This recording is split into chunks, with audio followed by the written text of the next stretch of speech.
People who are angry and lash out all the time, you guys, are such misunderstood people. And it took me allowing the world to just like turn my heart so cold for me to sympathize and understand these people. For example, I never really understood my dad growing up, you guys, because he was just this emotionally, verbally, physically abusive person, like in my family. He was just this angry man, and you would always be walking on eggshells every day so that his temper doesn't go off and you're at the end of that. But the time that my heart was just so heavy with anger, you guys, like I reminded myself, like when I looked in the mirror, I reminded myself like of my dad.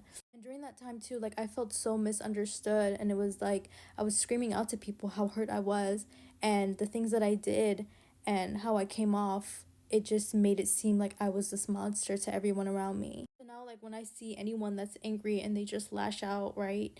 And they just hate the world, I feel this deep compassion for them because it's not easy. And just like the simple fact that they probably don't know how to get out of that cycle.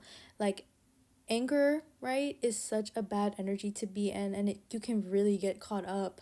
It's a cycle that is really hard to get out of once you start it and you keep repeating that same pattern over and over. All I know is that people who are angry, right, they're so hurt.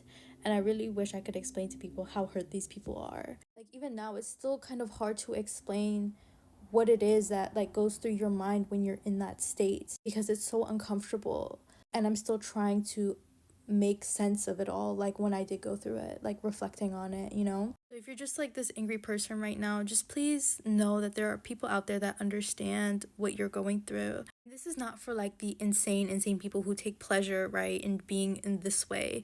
This is for the people who have been so hurt by life and so misunderstood by life, where they're so caught up in their anger they don't even know how to get out of it. And I really do wish that there was more that I could say. But I understand that life just hurt. It hurt you, and you might not know how to express that, but you're definitely not a monster.